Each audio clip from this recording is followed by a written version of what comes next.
Pergi kamu dasar anak bandel, jangan ikut makan di sini. Teriak ibu mertua pada anakku saat syukuran apartemen barunya, lalu adik iparku menyeretnya keluar. Anakku pulang menangis, kelaparan. Besoknya kubalas mereka semua, kubuat mereka menyesal saat. Sebelum ceritanya dimulai, silahkan tulis di kolom komentar dari daerah mana saja teman-teman yang menonton cerita ini. Jangan lupa like dan subscribe agar channel ini bisa semakin berkembang dan bisa mempersembahkan cerita yang lebih menarik lagi. Langit di luar jendela kantor sudah berwarna oranye pekat, tanda matahari hampir tenggelam. Di dalam ruangan, lampu neon putih menyala terang, membuat mata Yunita terasa perih. Dia meregangkan punggungnya, memutar lehernya yang kaku. Hijab instan yang dipakainya sejak pagi tadi sudah terasa sedikit miring, tapi dia tidak peduli. Di seberang kubikelnya, Andri, suaminya, masih menatap layar komputer dengan kening berkerut. Tumpukan kertas laporan menggunung di samping keyboardnya. Ini adalah Sabtu malam ke-6 berturut-turut yang mereka habiskan di kantor. Proyek akhir tahun benar-benar menguras tenaga mereka berdua. Ponsel Yunita di atas meja bergetar. Sebuah notifikasi dari grup WhatsApp keluarga besar Andri. Yunita membukanya dengan malas. Isinya adalah foto-foto. Foto Ibu Nikmah, ibu mertuanya, sedang memotong tumpeng. Foto ruang tamu apartemen barunya yang mewah, dipenuhi sofa kulit berwarna krem. Foto Julie, adik iparnya, sedang berpose dengan piring penuh makanan. Di bawahnya, puluhan ucapan selamat dan candaan yang ramai. Wah, meriah sekali, tulis salah satu sepupu. Apartemennya keren banget, Bu, tulis yang lain. Yunita menghela napas panjang. Rasa bersalah menusuk dadanya. Mas, panggilnya pelan. Andri bergumam tanpa menoleh. Ini kerjaan kita masih banyak banget, ya? Banyak, Yun. Data penjualan kuartal ini kacau balau. Aku harus periksa satu persatu. Bos minta revisi ini selesai malam ini juga. Harus ada di mejanya besok pagi, buat presentasi Senin. Andri akhirnya menoleh, matanya merah. Kenapa? Aku nggak enak. Mas, ini syukuran apartemen baru ibu. Acara penting buat beliau. Masa kita berdua nggak datang sama sekali? Lihat, di grup ramai banget. Pasti kita dicariin. Andri menyandarkan punggungnya ke kursi. Mau gimana lagi? Ibu kan tahu kita lagi sibuk-sibuknya. Aku sudah bilang dari minggu lalu, kemungkinan besar kita bakal lembur. Tetap saja. Kamu tahu sendiri sifat ibu. Nanti kita yang disalahkan. Dibilang gak peduli, dibilang sombong mentang-mentang sibuk kerja. Ya sudah, mau gimana? Kita nggak bisa membelah diri, kata Andri, suaranya terdengar lelah dan pasrah. Saat itulah ponsel Andri berdering. Bukan dari grup WhatsApp, tapi panggilan telepon biasa. Nama, Babas, dan foto putra sematawayang mereka yang berusia 6 tahun muncul di layar. Andri segera menggeser tombol hijau. Halo, jagoan ayah. Kenapa, nak? Terdengar suara kecil Babas di seberang sana. Ayah, ibu pulangnya kapan? Babas sendirian di rumah. Tadi mbak pengasuh sudah pulang. Babas kangen. Hati Yunita langsung mencelos. Mereka terpaksa meninggalkan Babas dengan pengasuh paruh waktu di akhir pekan, karena lembur yang tidak terduga ini. Halo, sayang, ini ibu. Yunita mengambil alih telepon, mengaktifkan mode pengeras suara. Maaf ya, nak. Ayah sama ibu masih ada kerjaan sedikit lagi. Babas sudah makan?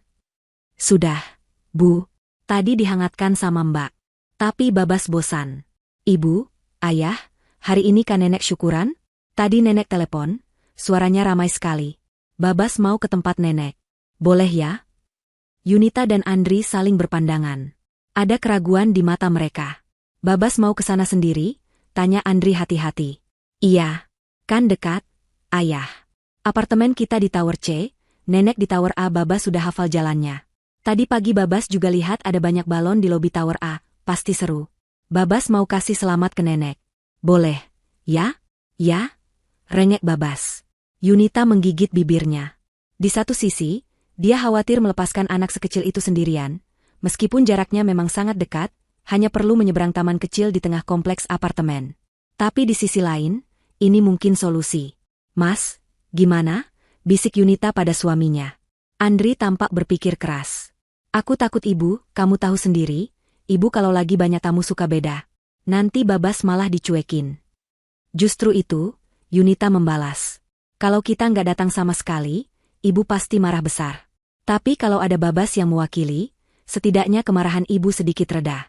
Dia cucu laki-laki satu-satunya. Nggak mungkin ibu tega. Lagi pula Babas kelihatannya semangat banget. Andri menghela napas. Ya sudah. Mungkin kamu benar. Ini jalan tengah terbaik. Yunita kembali berbicara ke telepon. Babas, dengerin ibu baik-baik. Boleh, Babas boleh ke tempat nenek. Tapi ingat pesan ibu, ya? Siap, Bu. Suara Babas langsung terdengar ceria. Pakai baju yang rapi.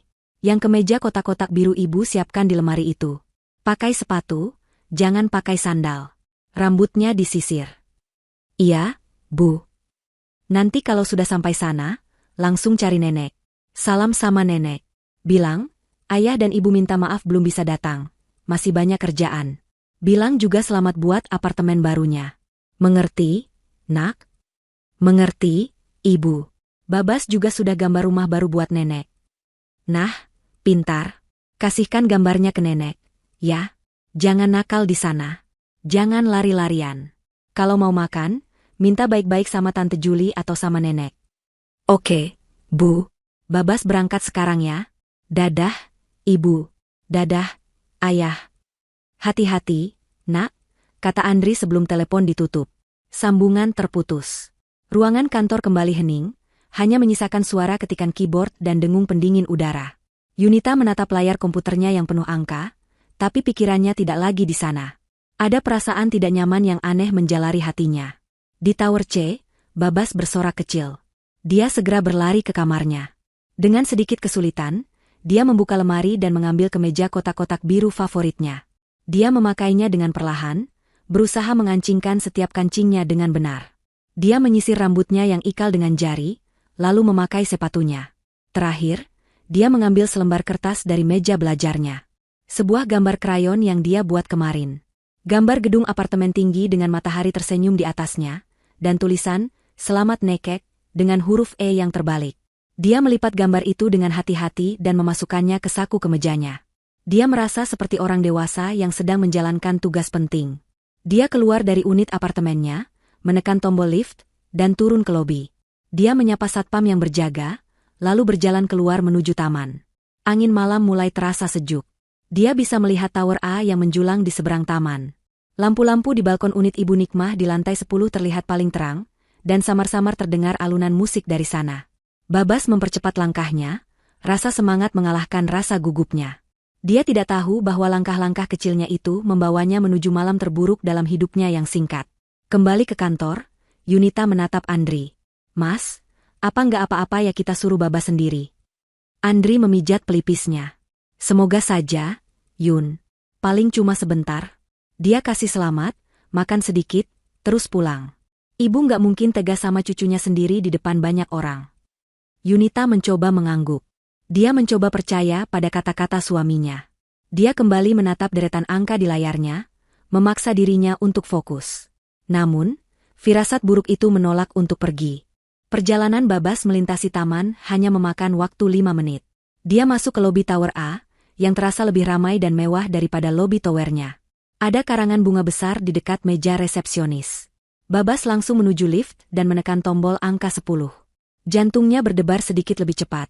Campuran antara gugup dan gembira.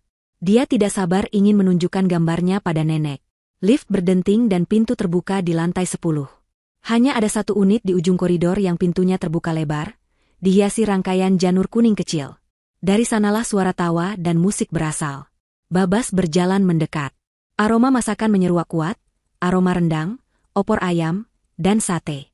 Perut Babas yang tadi diisi seadanya oleh pengasuh, tiba-tiba berbunyi. Dia jadi lapar.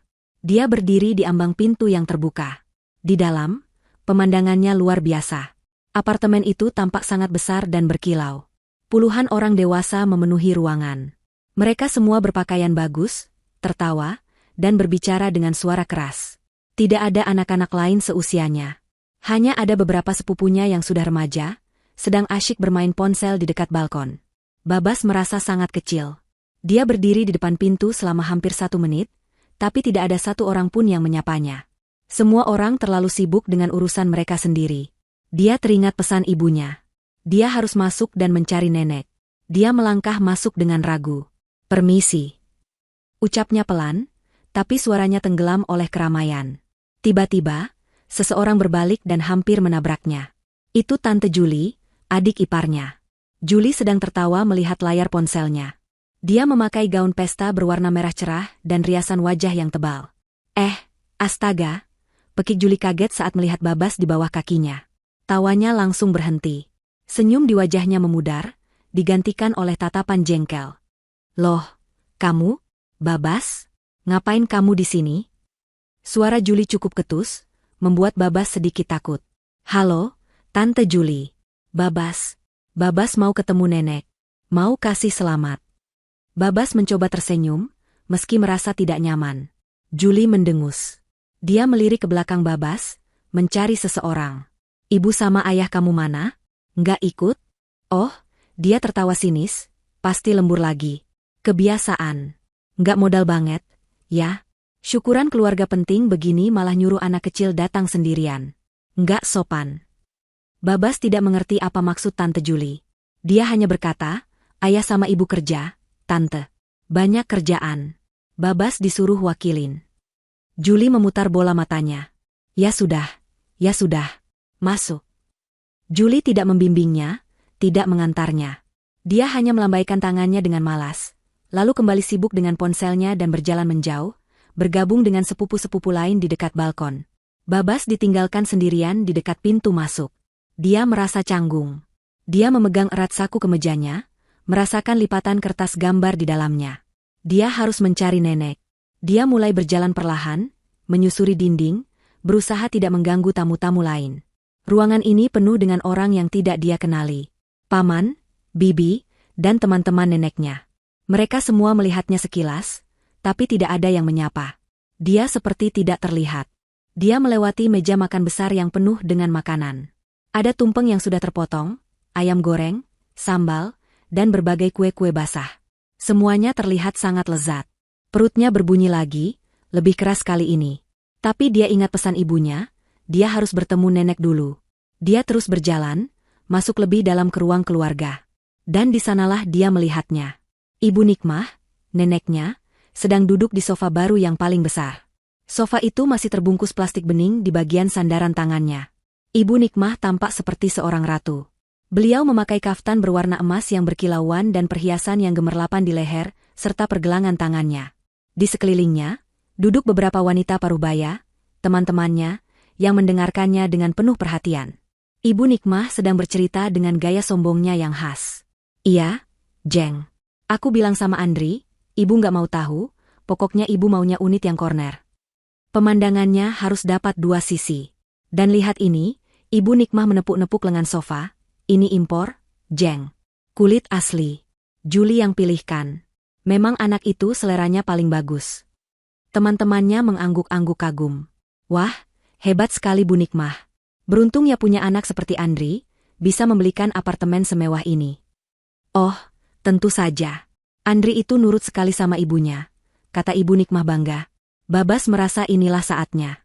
Dia harus menjalankan tugasnya. Dengan sisa keberaniannya, dia mengambil napas dalam-dalam. Dia berjalan mendekati kerumunan wanita itu. Dia harus melewati celah sempit di antara dua tamu. "Permisi, Tante." Dia berhasil lolos dan kini berdiri tepat di depan neneknya, di samping meja kopi yang penuh cangkir-cangkir teh. "Nenek?" panggil Babas dengan suara kecilnya. Ibu Nikmah sedang tertawa dan tidak mendengarnya. Babas mencoba lagi, sedikit lebih keras. "Nenek?" Salah satu teman Ibu Nikmah yang duduk di sebelahnya menoleh. Nikmah," katanya sambil menyenggol lengan Ibu Nikmah. "Ini cucumu, bukan? Kok sendirian?" Tawa Ibu Nikmah langsung berhenti. Dia menoleh dan menatap ke bawah. Matanya bertemu dengan mata Babas. Senyum di wajahnya lenyap seketika, digantikan oleh ekspresi dingin yang menusuk. Keheningan tiba-tiba menyelimuti area sofa itu. Musik yang tadi diputar sepertinya sengaja dikecilkan oleh seseorang. Obrolan di bagian lain ruangan juga mulai mereda, seolah semua orang merasakan perubahan suasana. Ibu Nikmah menatap Babas dari atas ke bawah. Dia melihat kemeja kotak-kotak biru, celana jeans, dan sepatu kets kecilnya. Tatapannya penuh dengan ketidaksenangan. "Babas?" Suara Ibu Nikmah terdengar tajam dan dingin. Jauh berbeda dari suaranya saat memamerkan apartemennya tadi. Kamu ngapain di sini? Babas menelan ludah. Rasa takut mulai menjalari tenggorokannya. Tapi dia sudah berjanji pada ayah dan ibunya. Dia mengeluarkan kertas gambar yang sudah sedikit lecek dari sakunya. Dia membukanya dan mengulurkannya ke arah neneknya. Nenek, selamat ya, apartemennya bagus, kata Babas, suaranya sedikit gemetar. Ini Babas gambar buat nenek. Babas berdiri kaku, tangannya terulur, memegang gambar itu. Ibu Nikmah tidak bergerak untuk mengambilnya. Beliau hanya menatap gambar itu dengan pandangan jijik, lalu menatap wajah Babas. Matanya menyipit. Beliau melirik ke sekelilingnya, memastikan semua tamu dan keluarga sedang memperhatikannya. Ini adalah panggungnya, dan dia tidak suka ada interupsi yang tidak diinginkan. Dia mengambil napas dalam-dalam, bukan untuk menenangkan diri, tapi untuk mengumpulkan kekuatan suaranya. Seluruh ruangan kini hening total, menunggu apa yang akan terjadi. Lalu, Ibu Nikmah membuka mulutnya. Satu kata keluar dengan keras, seperti sebuah tamparan di ruangan yang sunyi itu. Pergi. Kata, pergi, itu menggema di ruangan yang tiba-tiba menjadi senyap. Teriakan Ibu Nikmah begitu keras dan melengking, membuat cangkir-cangkir teh di atas meja bergetar pelan. Musik berhenti total. Semua obrolan terputus. Puluhan pasang mata kini serempak menoleh ke satu titik. Seorang anak laki-laki kecil berusia 6 tahun yang berdiri membeku di depan sofa utama. Tangan Babas masih terulur, memegang gambar krayon yang sudah lecek. Matanya yang bulat mengerjap ngeri, tidak mengerti. Dia melihat wajah neneknya yang merah padam. Ini bukan nenek yang biasa dia lihat. Ini wajah orang asing yang penuh amarah. Nenek, bisik Babas. Suaranya nyaris tak terdengar. Ibu Nikmah bangkit dari sofanya. Tindakan itu membuat Babas mundur selangkah secara naluriah. Teman-teman sosialita Ibu Nikmah di sofa tampak canggung. Mereka membuang muka, pura-pura memperbaiki letak tas mereka, atau menatap ke langit-langit. Mereka tahu ini urusan keluarga, dan mereka tidak mau ikut campur. Meskipun jelas-jelas mereka terkejut melihat perlakuan kasar pada anak sekecil itu. Tapi keluarga besar Andri, mereka tidak membuang muka. Mereka menonton. Paman-paman, bibi-bibi, dan para sepupu yang tadi sibuk mengobrol, kini menatap Babas dengan ekspresi tertarik. Ibu Nikmah menunjuk ke arah pintu dengan jari yang gemetar. Pergi kamu dasar anak bandel. Teriaknya lagi, suaranya lebih keras dari yang pertama. Siapa yang mengundang kamu? Babas gemetar. Air mata mulai menggenang di pelupuk matanya, tapi dia berusaha menahannya. Tapi nenek kemarin telepon. Babas cuma mau kasih selamat. Telepon apa? Aku tidak pernah mengundangmu, bentak Ibu Nikmah. Kebohongan itu diucapkannya dengan begitu lancar, hanya untuk menyelamatkan mukanya di depan teman-temannya. Dia tidak ingin terlihat seperti nenek yang ditinggal oleh anak dan menantunya, yang hanya mengirim cucu mereka sebagai perwakilan. Gengsinya terlalu tinggi. Dia lebih memilih memutarbalikkan fakta. Kamu datang ke sini sendirian? Mau bikin malu, ya? Mau pamer kalau orang tuamu tidak peduli padaku? Mau merusak acaraku? Bukan, nenek bukan. Babas terisak pelan. Gambar di tangannya terasa berat.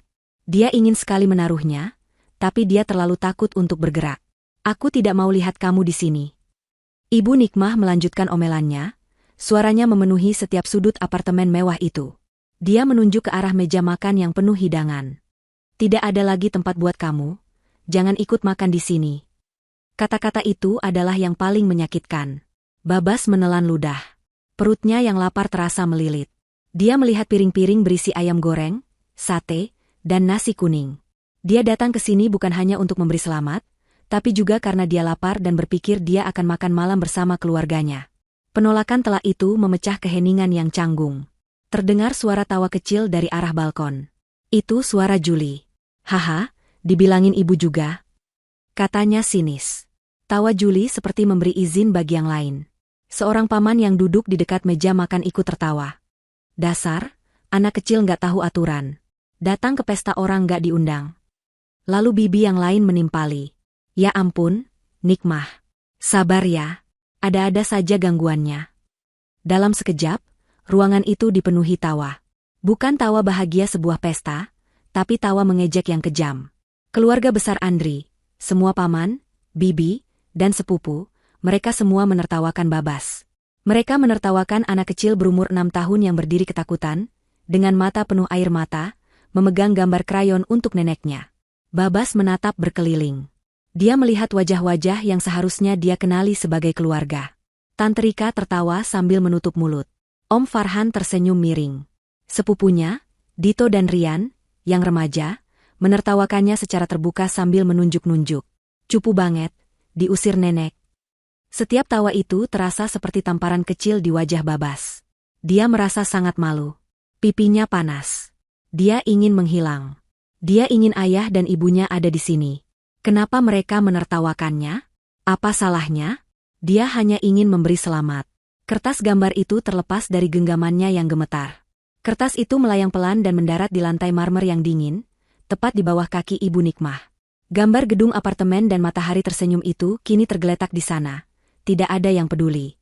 Air mata Babas akhirnya tumpah. Dia tidak bisa menahannya lagi. Isakan kecil lolos dari bibirnya. Dia sangat takut, bingung, dan terluka. Sudah. Suara Ibu Nikmah terdengar puas, seolah dia telah memenangkan sesuatu. Dia kembali duduk di sofanya, mengibaskan tangannya seolah mengusir lalat. Bikin rusak suasana saja. Julie, bawa anak ini keluar. Ibu tidak mau lihat dia lagi. Cepat. Tawa di ruangan itu mereda, berubah menjadi senyum-senyum puas. Semua mata kini beralih dari Babas ke Julie. Julie, yang merasa mendapat panggung, tersenyum bangga. Dia mematikan layar ponselnya dan memasukkannya ke dalam tas selempang kecilnya. Dia menegakkan tubuhnya, merasa seperti penegak aturan. Beres, Bu, kata Julie dengan nada tinggi. Dia mulai berjalan melintasi ruangan, melewati para tamu, menuju Babas yang masih berdiri mematung di tengah ruangan, menangis dalam diam. Julie berjalan menghampiri Babas dengan langkah-langkah cepat dan penuh percaya diri. Sepatu hak tingginya berbunyi ketukan tajam di lantai marmer, beradu dengan suara isak tangis Babas yang tertahan. Julie tidak berhenti di depan Babas untuk berbicara baik-baik. Dia tidak berjongkok untuk menenangkan anak itu. Dia langsung mengulurkan tangannya dan mencengkeram lengan atas Babas dengan kasar. Kuku-kukunya yang panjang dan dicat merah cerah itu terasa menusuk kulit Babas. Ayo, bentaknya. Cengkeraman itu begitu kuat dan tiba-tiba, membuat Babas terpekik kaget. Tante sakit. Rintihnya. Diam kamu. Disuruh pergi ya pergi. Nggak usah nangis di sini, bikin kotor lantai saja. Julie mulai menarik Babas. Babas yang kecil tidak berdaya melawan tarikan orang dewasa. Kakinya terseret di lantai. Dia berusaha menjaga keseimbangan, tapi tarikan Julie terlalu kuat. Dia diseret melintasi ruang keluarga, melewati sofa tempat neneknya duduk. Ibu Nikmah membuang muka, pura-pura sibuk mengambil kue dari piring, seolah tidak terjadi apa-apa. Dengarkan kata ibu, desis Julie di telinga Babas sambil terus menyeretnya. Kamu itu bikin repot. Para keluarga besar Andri yang lain hanya menonton. Mereka yang tadi tertawa, kini memasang tampang datar, seolah menyaksikan pertunjukan yang wajar. Tidak ada satupun yang maju untuk membela. Tidak ada satupun yang berkata, Julie, pelan-pelan, dia masih anak-anak. Keheningan mereka adalah bentuk persetujuan atas kekejaman itu. Mereka melewati meja makan. Aroma opor ayam dan rendang menusuk hidung Babas, membuat perutnya semakin terasa perih dan kosong. Dia ingin sekali mengambil sepotong kue, tapi tangan Tante Julie mencengkeramnya terlalu erat. Kertas gambar miliknya yang tadi jatuh, kini terinjak oleh sepatu salah satu tamu. Gambar itu robek dan kotor. Babas terus menangis. Tante, lepas. Babas bisa jalan sendiri. Gak usah banyak omong, bentak Julie. Dia sudah sampai di area pintu masuk. Dia tidak melepaskan cengkeramannya. Dia terus menyeret Babas sampai ke ambang pintu apartemen yang terbuka. Disinilah Julie berhenti. Dia membalikkan badan Babas agar menghadapnya. Dia menatap anak itu dengan mata menyipit, penuh kebencian yang tidak dipahami Babas. Kebencian itu sebenarnya bukan untuk Babas, tapi untuk ibunya, Yunita. Julie selalu iri pada Yunita. Iri karena Yunita berhasil mendapatkan Andri, kakak laki-lakinya yang sukses. Iri karena Yunita memiliki pekerjaan bagus. Iri karena Yunita, di matanya, selalu bertingkah, sok pintar, dan sok mandiri. Melihat Babas, Julie seolah melihat miniatur Yunita yang lemah dan pantas untuk ditindas. Kamu itu ngerepotin aja.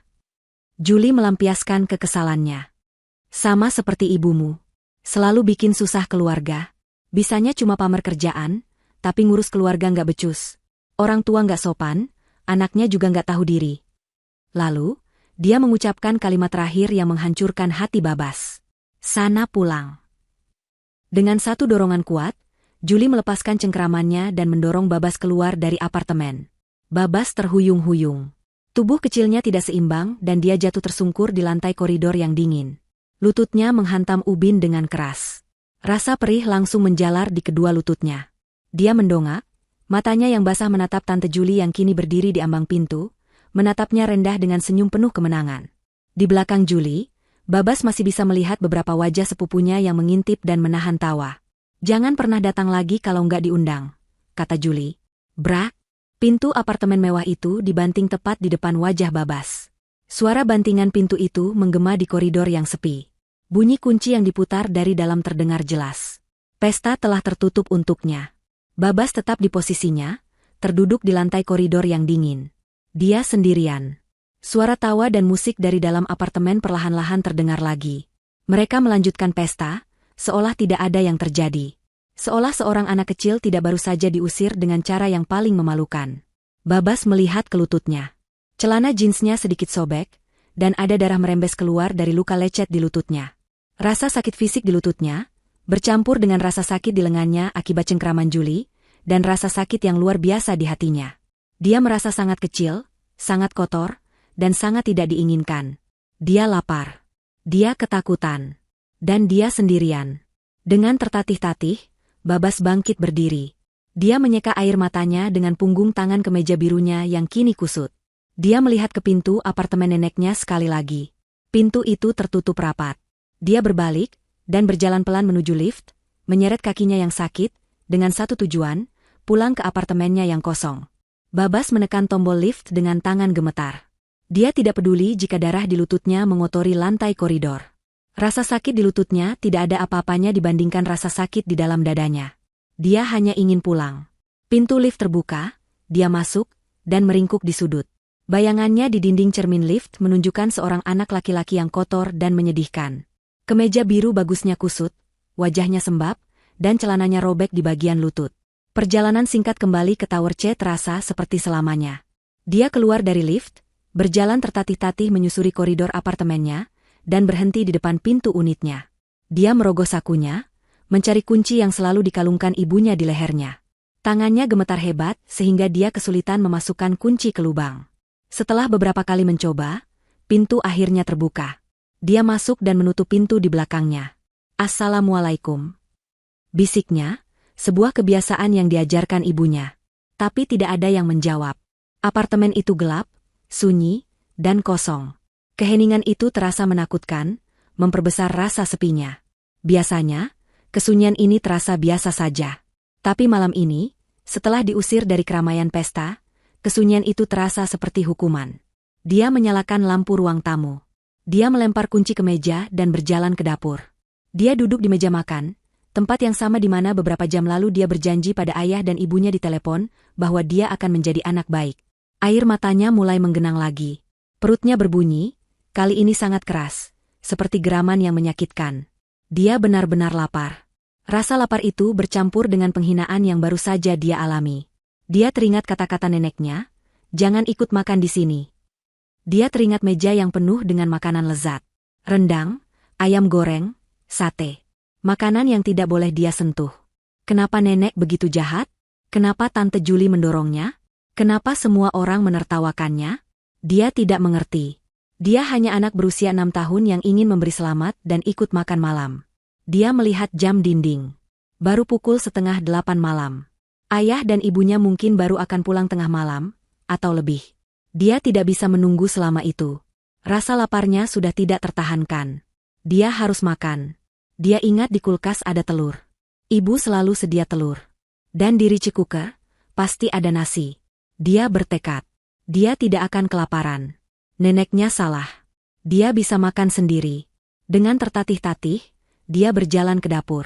Dia menyeret bangku kayu kecil yang biasa Yunita gunakan untuk mengambil barang di rak atas.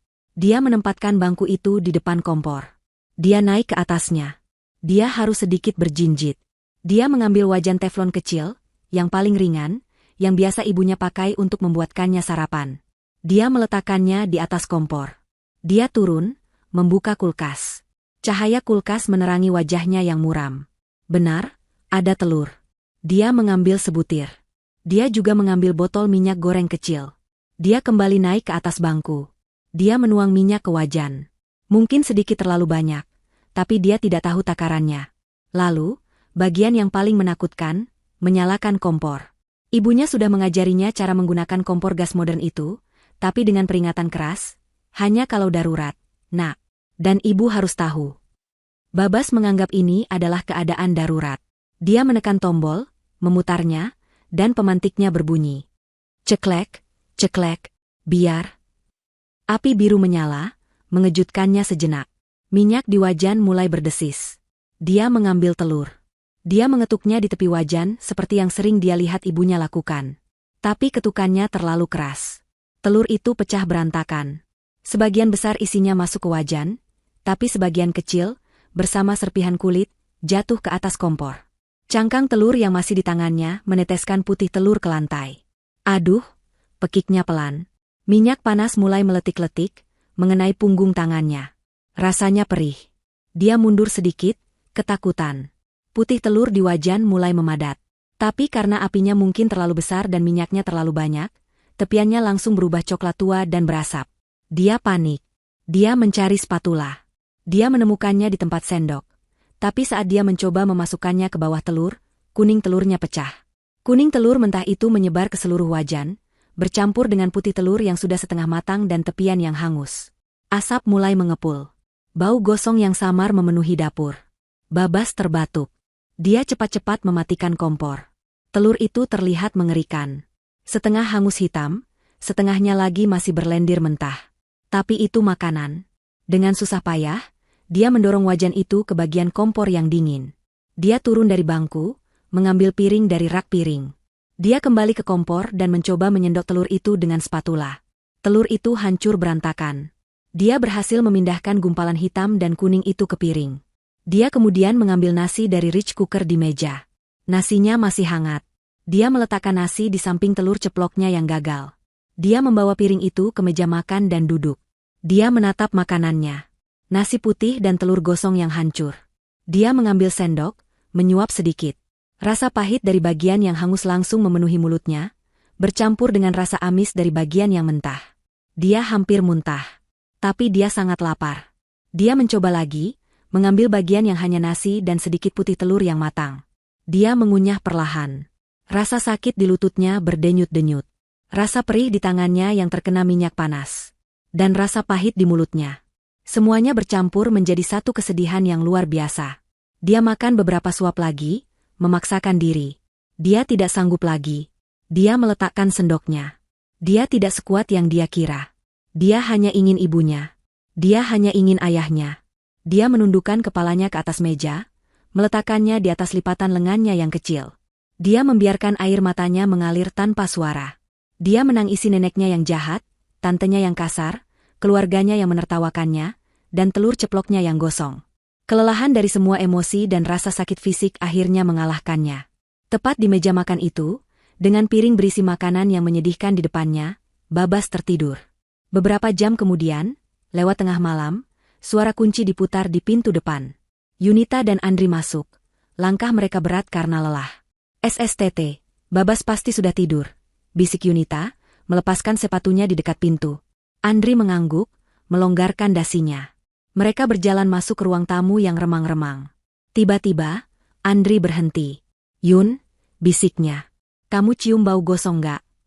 Yunita mengendus udara. Iya, Mas. Kayak telur gosong. Hatinya langsung berdebar tidak enak. Keduanya berjalan cepat menuju area dapur dan ruang makan. Andri menyalakan lampu. Pemandangan di depan mereka membuat darah mereka seolah berhenti mengalir. Di sana, di meja makan, putra kecil mereka tertidur. Kepalanya terkulai di atas lengannya. Di depannya ada piring.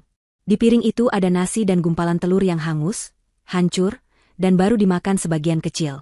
Di dapur, wajan teflon kecil tergeletak di atas kompor. Bangku kayu kecil masih berdiri di depannya. Ada cangkang telur pecah di lantai. Ya Allah, Babas. Suara Yunita bergetar. Dia berlari ke arah putranya.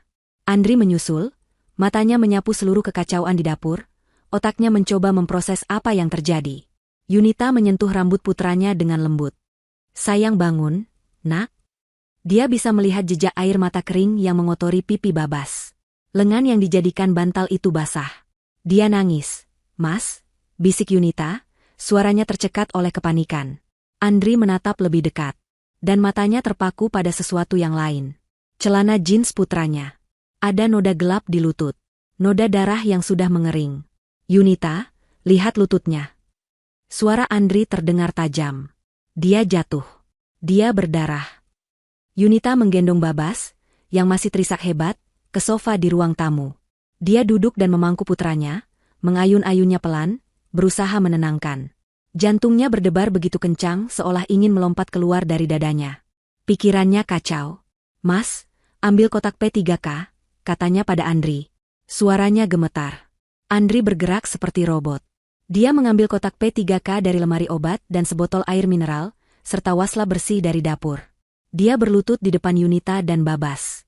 Jagoan, kita bersihkan dulu lukanya, ya, kata Andri. Suaranya dibuat setenang mungkin, tapi ada getaran tegang di dalamnya. Saat Andri membasahi waslap dan dengan lembut menyentuh lutut Babas yang terluka, Babas meringis dan menangis lebih keras. Perih, ayah sakit. Tahan sebentar, ya, nak. Biar kuman-kumannya mati, bujuk Andri. Yunita memeluk kepala Babas ke dadanya, membelai rambutnya. SSHH. Sudah, sayang. Ada ibu di sini, ada ayah. Babas aman sekarang. Dia bisa merasakan hijabnya basah oleh air mata putranya. Sekarang, coba tarik napas pelan-pelan. Cerita sama ibu.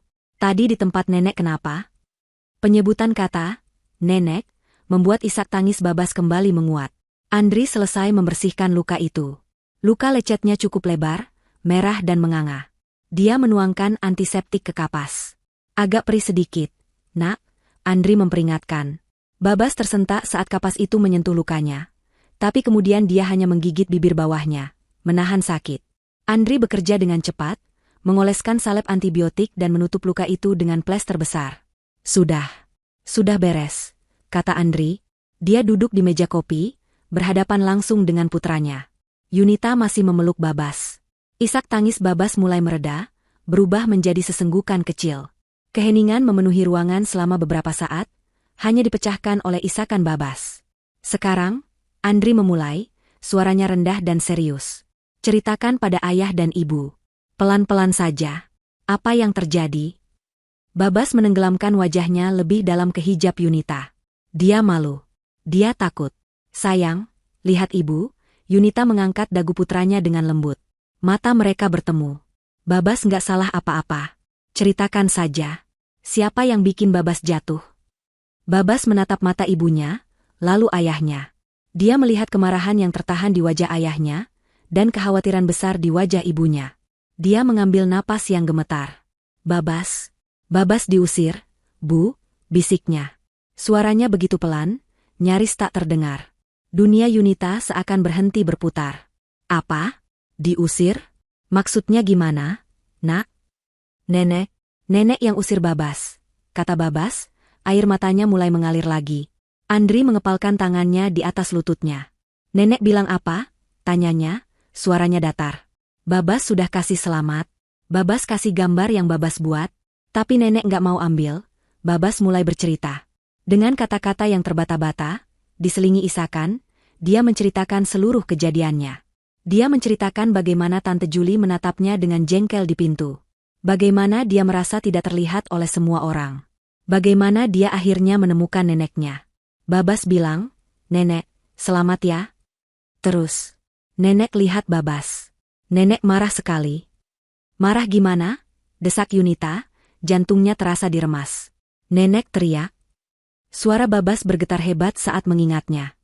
Nenek teriak, "Pergi kamu anak bandel. Siapa yang undang kamu?" Gitu, Bu. Tangan Yunita yang sedang mengelus punggung Babas berhenti bergerak. Dia membeku. Ya Allah.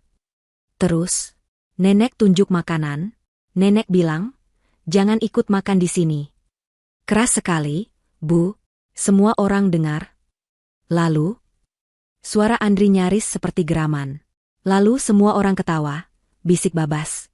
Ini adalah bagian terburuk. Mereka semua tertawakan Babas. Om Farhan, Tante Rika, Sepupu Dito juga bilang Babas cupu. Mereka semua ketawa. Ayah. Yunita memejamkan matanya erat-erat. Dia bisa membayangkannya. Putra kecilnya, sendirian, di tengah puluhan orang dewasa yang seharusnya menjadi keluarganya, ditertawakan seperti sebuah lelucon. Rasa mual naik ke tenggorokannya. Tubuhnya mulai gemetar hebat, bukan lagi karena khawatir, tapi karena amarah yang luar biasa. Terus, Tante Juli datang. Lanjut Babas, suaranya semakin kecil. Tante Juli tarik tangan Babas, kencang sekali sakit. Bu. Babas menunjuk lengan atasnya. Yunita menyingkap lengan kemeja putranya. Di sana, di kulit lengannya yang putih, terlihat jelas 4 bekas kuku berwarna merah, nyaris membiru. Napas Yunita tercekat.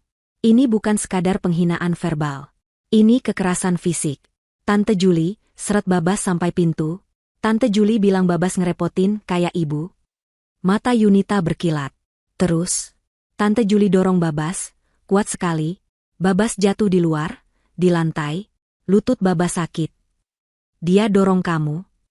Suara Andri pecah. Iya, Babas jatuh. Terus pintunya ditutup kencang sekali. Brak, Babas sendirian di luar. Babas tidak sanggup melanjutkan lagi.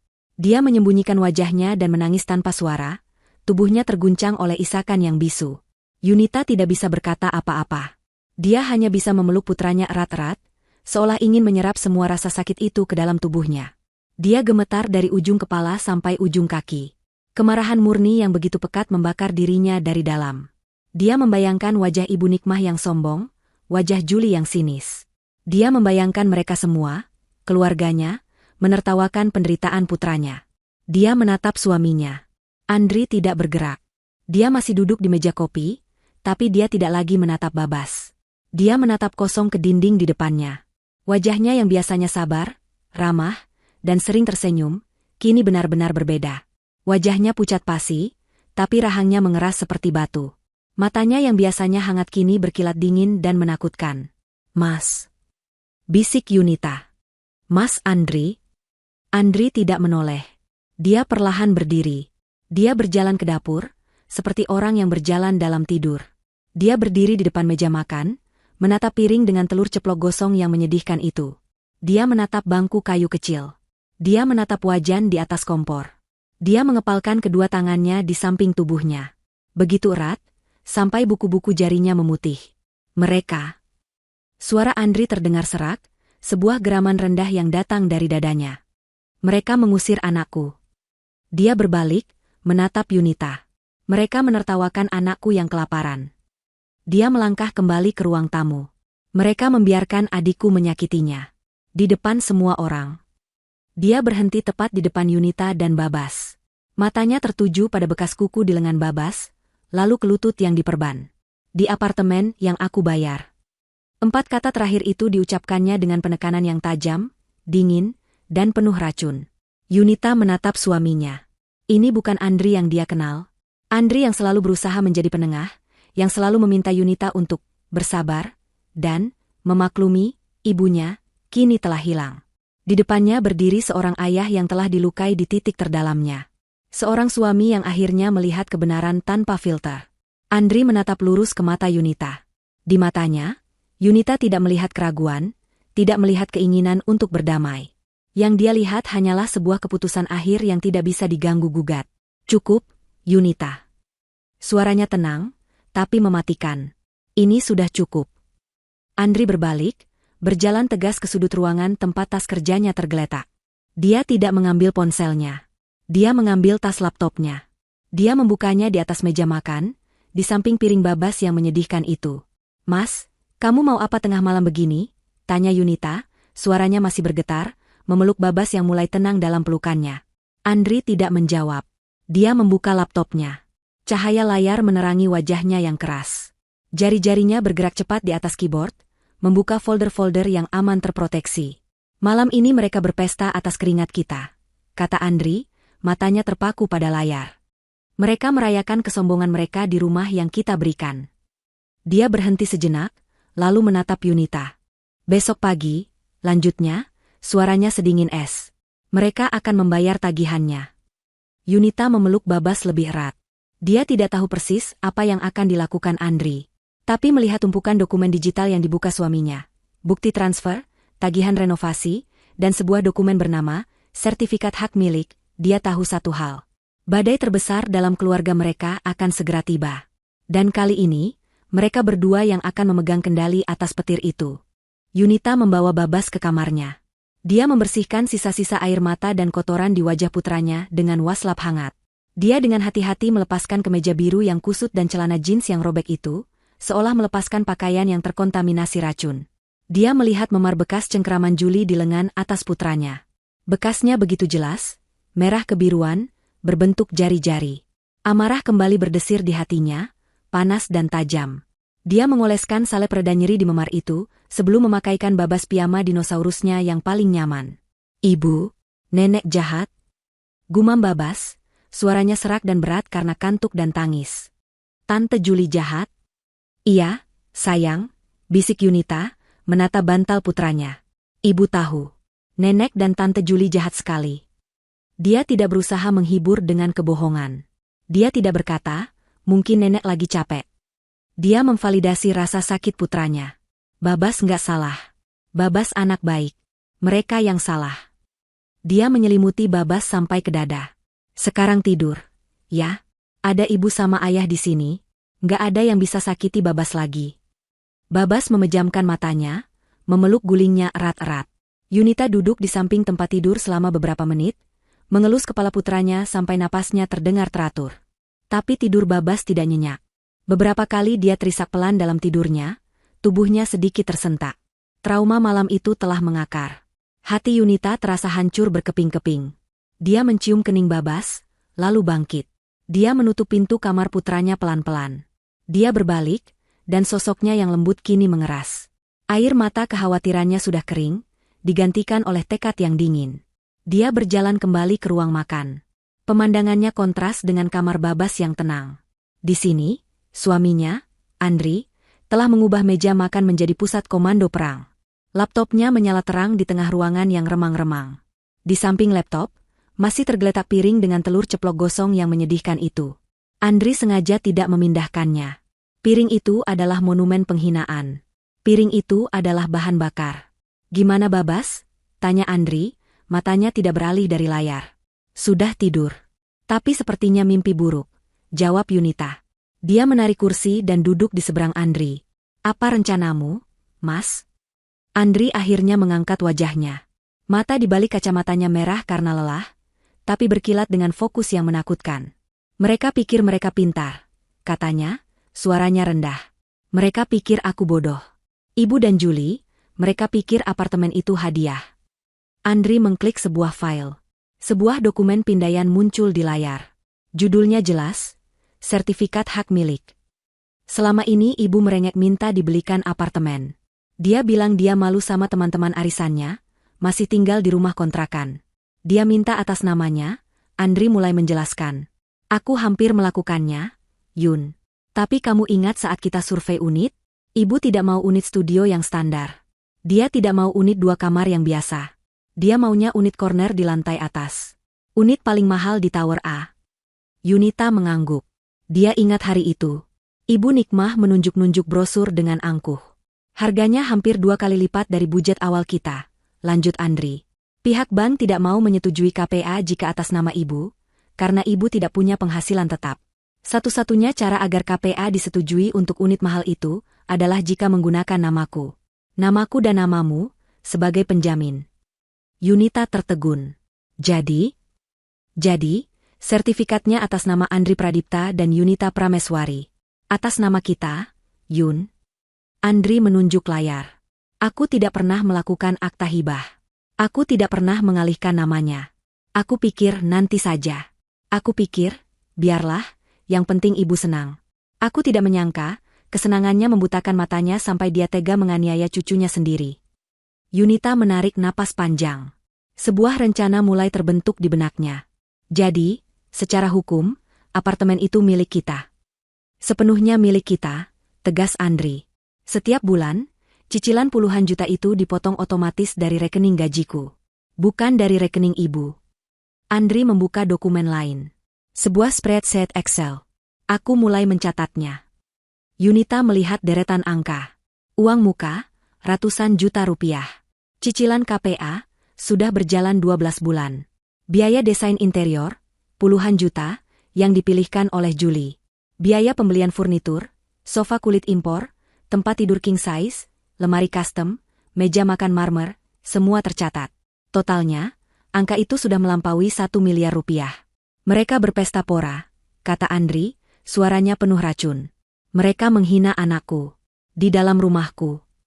Suara printer di sudut ruangan tiba-tiba menyala, memecah keheningan malam. Kert kert kert. Mesin itu mulai bekerja, memuntahkan lembar demi lembar bukti. Apa yang kamu lakukan, Mas? Ini jam 2 pagi, kata Yunita. Aku menelepon Pak Heru, pengacaraku, kata Andri. Aku membangunkannya. Aku menceritakan semuanya. Dia setuju ini mendesak. Dia sedang mengetik surat somasinya sekarang dan akan mengirimkannya lewat email 15 menit lagi. Andri berdiri dan mulai mengambil lembaran-lembaran kertas yang keluar dari printer. Halaman pertama, bukti transfer uang muka. Halaman kedua, rincian cicilan KPA. Halaman ketiga, tagihan lunas dari vendor interior. Halaman keempat, struk pembelian sofa kulit impor dari toko furnitur mewah. Yunita bangkit dan membantunya. Tangannya bergerak cepat, menyusun tumpukan kertas itu. Kemarahannya kini tersalurkan menjadi sebuah efisiensi yang dingin. Bukan cuma itu, Mas, kata Yunita. Dia berjalan ke laci mejanya, mengambil sebuah map berisi bonbon lama. Ini, tagihan catering untuk acara syukuran hari ini. 3 juta rupiah. Kamu yang transfer, kan? Andri mengangguk. Yunita menambahkan bon itu ke tumpukan. Ini, bon pembelian tumpeng besar yang dipotong ibu tadi. 1 juta rupiah. Atas namaku. Dia menambahkannya lagi. Ini, biaya servis AC dan pasang water heater minggu lalu. 2 juta. Mereka bekerja dalam diam. Suara printer terus berdesis, mencetak bukti demi bukti kekayaan yang mereka berikan, kekayaan yang kini digunakan untuk melawan mereka. Mereka mengumpulkan semua bukti transfer, setiap slip pembayaran, setiap tagihan yang telah mereka bayarkan atas nama apartemen baru ibu. Pukul 3 pagi, laptop Andri berbunyi, ting. Email dari Pak Heru masuk. Andri membukanya. Judulnya, Somasi dan Perintah Pengosongan. Andri membacanya sekilas, lalu menekan tombol, cetak. Printer kembali bekerja, mengeluarkan 3 lembar kertas berkop surat firma hukum. Isinya tegas, lugas, dan tidak berbasa-basi. Surat itu menyatakan bahwa Ibu Nikmah dan Julie telah menempati properti yang bukan miliknya secara ilegal. Surat itu memerintahkan mereka untuk mengosongkan unit apartemen di Tower A, lantai 10, dalam waktu 3 kali 24 jam sejak surat diterima. Jika tidak, pihak pengacara akan menempuh jalur hukum paksa dengan bantuan aparat. Andri mengambil 3 lembar surat somasi itu. Dia mengambil fotokopi sertifikat apartemen. Dia mengambil tumpukan tebal bukti transfer dan tagihan yang baru saja mereka susun, yang jumlahnya sudah puluhan lembar. Dia tidak langsung memasukkannya ke dalam amplop. Dia berjalan ke meja makan. Dia menatap piring telur ceplok gosong milik Babas. Mereka harus tahu, kata Andri pelan. Mereka harus tahu kenapa. Dia mengambil selembar kertas kosong dari printer. Dia mengambil pulpen. Biasanya, tulisan tangan Andri rapi dan teratur. Tapi kali ini, dia menulis dengan tekanan yang kuat, seolah ingin merobek kertas itu. Dia tidak menulis surat panjang. Dia hanya menulis beberapa kalimat. Untuk Ibu dan Julie. Aku membelikan kalian apartemen ini agar kalian bisa hidup nyaman. Aku membiayai pesta ini agar kalian bisa bahagia. Aku mempercayakan anakku untuk datang, mewakili aku dan ibunya, untuk ikut merayakan kebahagiaan kalian. Tapi kalian mengusirnya. Kalian menghinanya. Kalian menyakitinya. Dan kalian menertawakannya saat dia kelaparan. Ibu benar. Ibu berteriak bahwa tidak ada lagi tempat untuk anakku di sana. Ibu sangat benar.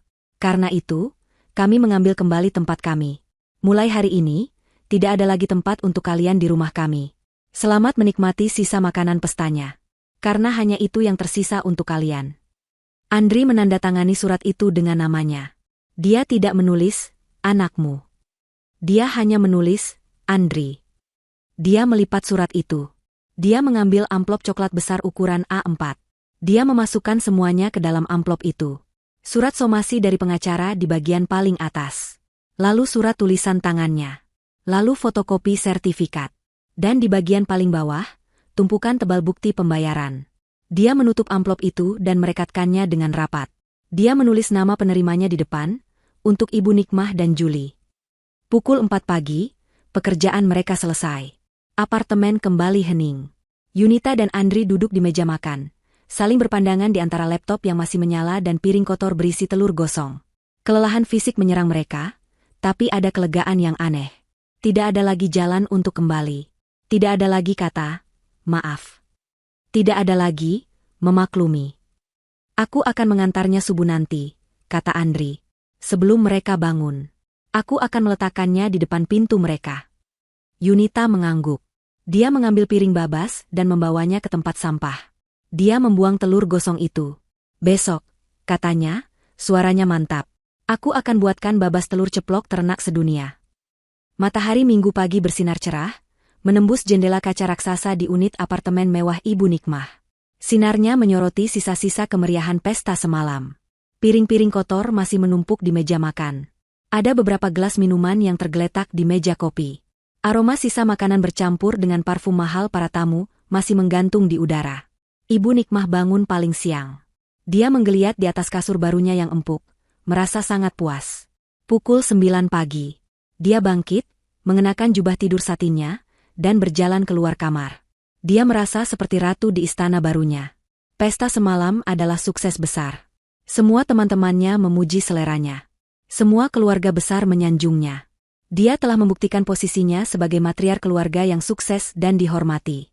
Di dapur, Julie, yang kamarnya juga ada di unit itu, sedang membuat kopi. Dia memakai piyama sutra merah muda yang seksi, rambutnya diikat asal-asalan. Pagi, Bu, sapa Julie sambil menguap. Gila, ya, pestanya sukses berat. Semua teman ibu tadi malam gak berhenti memuji. Tentu saja, kata Ibu Nikmah angkuh. Dia duduk di salah satu kursi meja makan marmernya yang baru. Ibu kan bilang, selera kita itu yang terbaik. Nggak kayak si Yunita itu, seleranya kampungan. Lihat saja pakaiannya, hijabnya, kaku semua kayak orang susah. Julie tertawa sambil meletakkan secangkir kopi di depan ibunya. Ngomong-ngomong soal si Yunita, Bu kemarin itu lucu banget, ya? Wajah Ibu Nikmah langsung bersinar penuh cemooh. Lucu apanya?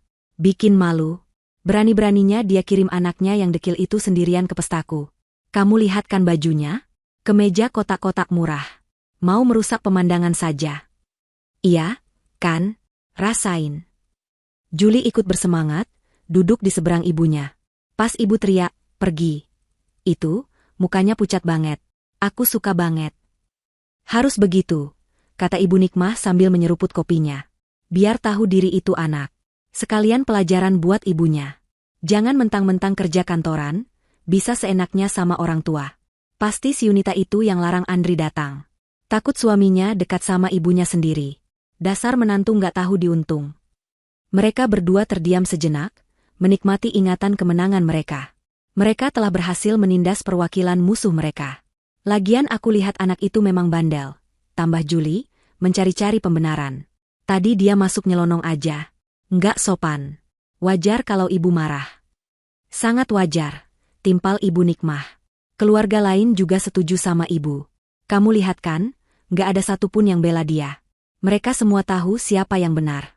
Kita. Ibu Nikmah menyandarkan punggungnya, merasa sangat benar dan berkuasa. Ah, nanti siang kita panggil cleaning service saja untuk bersihkan sisa pesta ini. Ibu malas beres-beres. Terus kita ke mall. Ibu mau lihat-lihat lampu kristal baru untuk di ruang tamu. Setuju, Bu. Sekalian aku mau beli sepatu baru, kata Julie riang. Mereka tertawa bersama. Mereka sedang merencanakan cara menghabiskan lebih banyak uang Andri, tanpa tahu bahwa aliran uang itu sudah diputus selamanya. Di tengah tawa mereka, terdengar suara ketukan pelan di pintu depan. Tuk, tuk, tuk. Ibu Nikmah dan Julie saling berpandangan. Tawa mereka berhenti. Siapa pagi-pagi begini? Gerutu Ibu Nikmah. Tamu? Malas banget. Biar aku lihat, Bu, kata Julie. Paling room service yang mau antar tagihan laundry. Julie berjalan ke pintu depan. Dia mengintip dari lubang intip. Nggak ada orang, Bu. Dia membuka pintu sedikit. Koridor di luar sepi. Tidak ada siapa-siapa. Dia hendak menutup pintu lagi ketika matanya melihat ke bawah. Loh? Di atas keset bertuliskan, Welcome, yang masih baru, tergeletak sebuah amplop coklat besar. Amplop itu tebal dan terlihat berat. Julie membungkuk dan mengambilnya. Ada surat, Bu. Surat dari siapa? Tanya Ibu Nikmah, tidak tertarik, sibuk melihat kuku-kukunya. Nggak ada nama pengirimnya, kata Julie sambil berjalan kembali ke meja makan. Dia membolak-balik amplop itu. Cuma ditulis, untuk Ibu Nikmah dan Julie. Diantar langsung ini, nggak pakai pos. Julie meletakkan amplop itu di atas meja marmer. Ibu Nikmah mendengus. Paling dari salah satu teman arisan ibu. Ngirim kartu ucapan selamat susulan. Basi. Atau, Julie tersenyum licik, jangan-jangan surat permintaan maaf dari Yunita. Bu.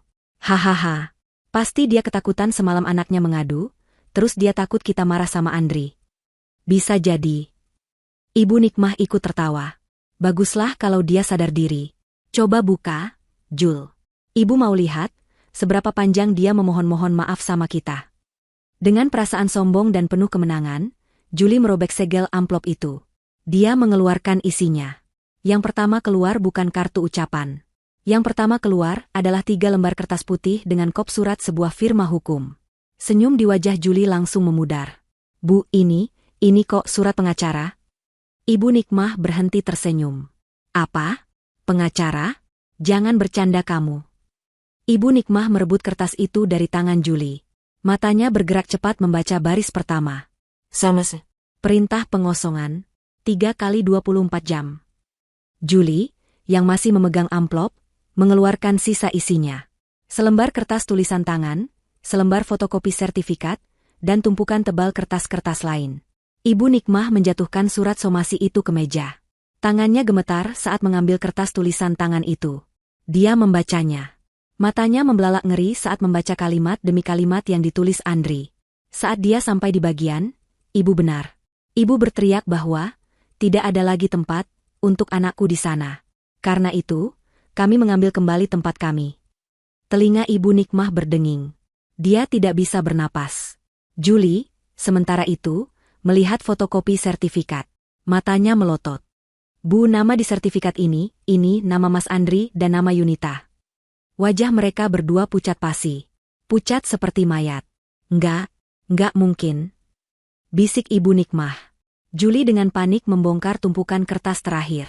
Itu adalah bukti transfer. Bon catering. Struk furnitur. Tagihan interior. Semua bukti pengeluaran. Kopi di cangkir Ibu Nikmah sudah mendingin. Tangannya yang gemetar hebat mencoba meraih cangkir itu, tapi gagal. Cangkir itu tersenggol, jatuh ke lantai marmer, dan pecah berkeping-keping. Prang! Suara cangkir pecah itu memecahkan kesunyian yang mencekam. Tapi Ibu Nikmah dan Julie tidak bergerak. Mereka hanya menatap tumpukan kertas di meja itu. Lalu, teriakan itu dimulai. Teriakan pertama datang dari Ibu Nikmah. Itu bukan teriakan marah. Itu adalah pekikan histeris yang melengking tinggi, suara seseorang yang dunianya baru saja retak dari pondasinya. Kertas-kertas di tangannya bergetar hebat. Apa ini? Apa ini? Raungnya, lebih pada dirinya sendiri daripada ke Julie. Julie masih membeku, menatap fotokopi sertifikat di tangannya. Nama, Andri Pradipta dan Yunita Prameswari, tercetak tebal dan jelas. 2 nama yang paling dia benci, kini tertera sebagai pemilik sah dari istana yang dia tinggali. Enggak, bisik Julie. Enggak mungkin. Mas Andri bohong. Ini palsu. Ini pasti akal-akalan si Yunita. Dia mau menakut-nakuti kita, Bu. Ibu Nikmah, seolah tersadar oleh kata-kata Julie, merebut fotokopi sertifikat itu. Dia membolak-baliknya. Palsu. Tentu saja ini palsu. Andri tidak mungkin setega ini sama ibunya sendiri. Ini semua perempuan itu. Dia meremas kertas tulisan tangan Andri, tapi tidak merobeknya. Dia terlalu takut. Kita harus telepon Andri. Cepat, perintah Ibu Nikmah. Tangannya gemetar begitu hebat sehingga dia tidak bisa menekan tombol di ponselnya. Dia menjatuhkan ponselnya ke meja. Cepat, Julie, telepon kakakmu. Suruh dia datang ke sini sekarang juga. Suruh dia seret istrinya dan minta maaf karena sudah memfitnah kita. Julie, dengan jari-jari yang kaku karena syok, mengambil ponselnya. Dia mencari nama, Mas Andri, di kontaknya dan menekan tombol panggil. Dia menempelkan ponsel ke telinganya, mengaktifkan pengeras suara. 1 detik hening. Lalu, terdengar suara operator wanita yang dingin dan otomatis. Nomor yang Anda tuju sedang tidak dapat menerima panggilan. Cobalah beberapa saat lagi. Nggak aktif, kata Julie panik. Bohong. Coba lagi, bentak Ibu Nikmah. Julie mencoba lagi, hasilnya sama. Nomor yang Anda tuju. Dia nggak mungkin matikan HP-nya, raung Ibu Nikmah. Pasti sinyalnya jelek. Kita diblokir, Bu, bisik Julie, kenyataan pahit itu menghantamnya. Dia memblokir kita. Enggak, coba pakai HP Ibu. Ibu Nikmah menyodorkan ponselnya yang tergeletak di meja. Julie segera mengambilnya dan mencoba menelepon Andri dari nomor ibunya. Hasilnya sama. Diblokir. Kurang ajar. Ibu Nikmah memukul meja marmer dengan kepalan tangannya, membuat piring-piring sisa pesta bergetar. Berani dia blokir ibunya sendiri. Anak durhaka. Telepon Yunita, pekik Ibu Nikmah. Telepon perempuan itu. Dia pasti yang pegang HP Andri. Dia dalangnya. Julie segera mencari nama, Mbak Yunita, di kontaknya. Nama yang jarang sekali dia hubungi. Dia menekan tombol panggil. Hasilnya sama persis. Nomor yang Anda tuju. Diblokir. Keduanya kini terdiam. Keheningan di apartemen mewah itu terasa menusuk, jauh lebih menakutkan daripada teriakan mereka tadi. Hanya ada suara napas mereka yang terengah-engah. Di luar jendela, hari Minggu pagi berjalan normal. Tapi di dalam unit itu, jam pasir telah dibalik. 3 hari. Bisik Ibu Nikmah, matanya kembali tertuju pada surat somasi yang tergeletak di antara cangkir yang pecah. 3 kali 24 jam. Dia serius. Julie tidak menjawab. Dia mengambil tumpukan tebal kertas di paling bawah. Lembar pertama, bukti transfer DP apartemen. Lembar kedua, bukti cicilan bulan pertama. Lembar ketiga, bukti cicilan bulan kedua. Lembar keempat, tagihan lunas kitchen set dari vendor. Lembar kelima, struk pembelian sofa kulit impor dari toko di Kemang. Lembar keenam, struk TV layar datar 70 inci. Lembar ketujuh, bon catering syukuran 3 juta rupiah. Lembar kedelapan, bon tumpeng 1 juta rupiah. Lembar demi lembar, Julie membaliknya. Setiap lembar adalah paku yang menancap di peti mati kesombongan mereka. Ini bukan gertakan. Ini adalah pembukuan yang teliti. Ini adalah perhitungan. Andri dan Yunita telah menyimpan setiap bukti pengeluaran mereka, seolah mereka tahu hari ini akan datang. Semuanya. Bisik Julie ngeri. Dia hitung semuanya, Bu. Sampai bon tumpeng yang Ibu potong kemarin. Kekuatan di kaki Ibu Nikmah lenyap. Dia ambruk kembali ke kursinya. Wajahnya yang tadi merah padam karena marah, kini berubah menjadi pucat pasi. Pucat seperti kapur. Dia akhirnya mengerti. Ini bukan gertakan. Ini bukan ulah Yunita. Ini adalah perbuatan Andri. Anaknya sendiri. Dia mengambil kertas tulisan tangan Andri yang tadi dia remas. Dia membukanya lagi. Ibu benar. Ibu berteriak bahwa tidak ada lagi tempat untuk anakku di sana. Kalimat itu kini terdengar seperti vonis hakim. Dia mengingat dengan jelas bagaimana dia meneriakkan kata-kata itu. Dia mengingat tawa keluarga besar. Dia mengingat wajah Babas yang ketakutan. Ini gara-gara anak itu, suaranya bergetar. Hanya gara-gara kita usir dia. Bukan, kita, Bu. Julie tiba-tiba membentak, kepanikannya berubah menjadi amarah untuk membela diri. Ibu yang mulai. Ibu yang teriak-teriak ngusir dia di depan semua orang. Aku cuma menjalankan perintah Ibu. Apa kamu bilang? Ibu Nikmah melotot. Kamu yang seret dia. Kamu yang dorong dia sampai jatuh. Aku lihat dari jendela. Kamu yang bilang dia ngerepotin kayak ibunya. Kamu yang bikin masalah ini jadi besar. Loh, kok jadi aku? Kalau ibu nggak mulai, aku juga nggak bakal begitu.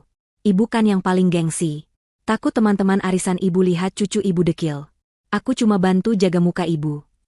Dasar anak nggak tahu diuntung. Kamu sama saja. Kamu yang pilih sofa ini. Kamu yang minta renovasi paling mahal. Kamu juga ikut menikmati. Aku menikmati karena ibu yang suruh. Ibu yang bilang Mas Andri bakal bayar apa saja. Mereka berdua saling berteriak di tengah puing-puing pesta mereka. Saling menyalahkan, saling melempar tanggung jawab. Aliansi kejam mereka hancur berkeping-keping begitu sumber pendanaannya terputus.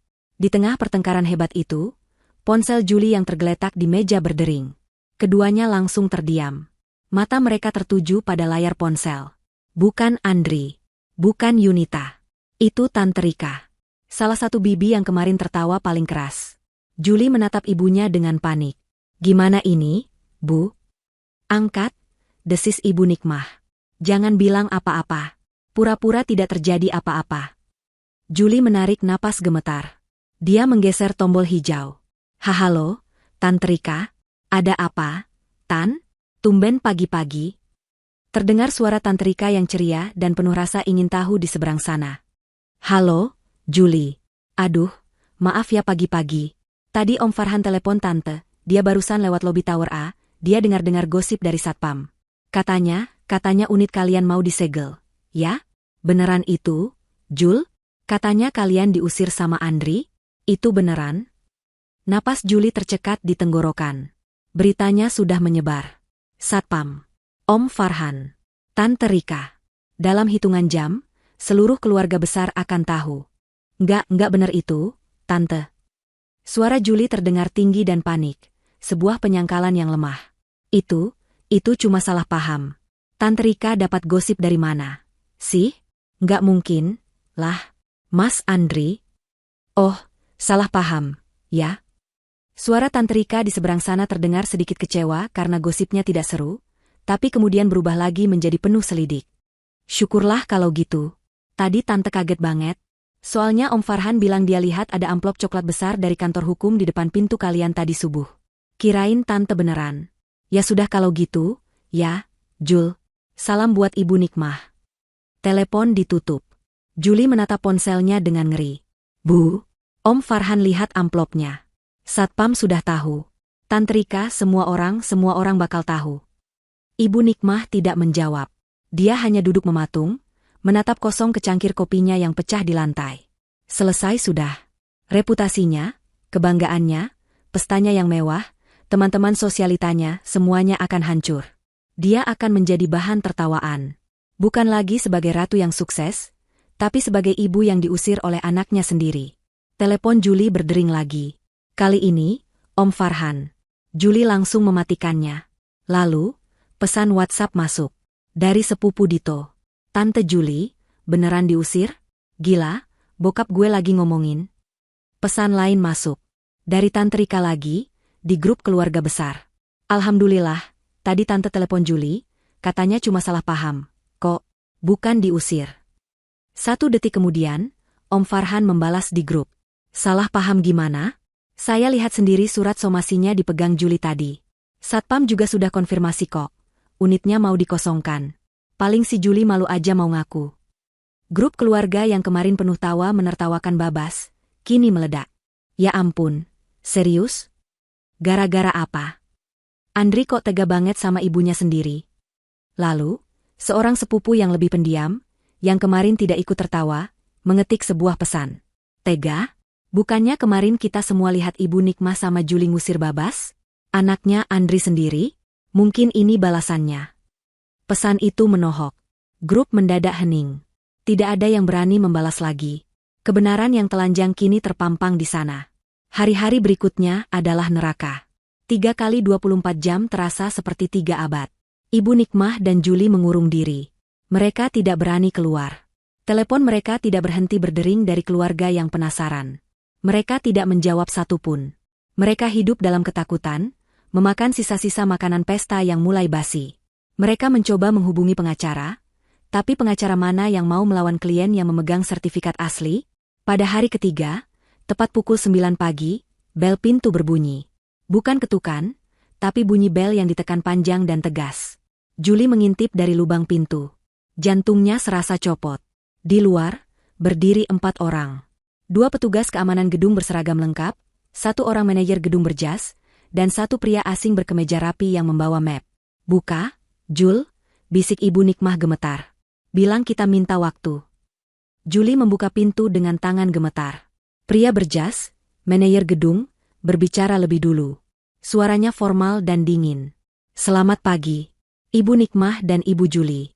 Sesuai dengan surat somasi dari pemilik unit, Bapak Andri Pradipta, waktu 3 hari Anda untuk mengosongkan unit telah berakhir hari ini, pukul 9 pagi.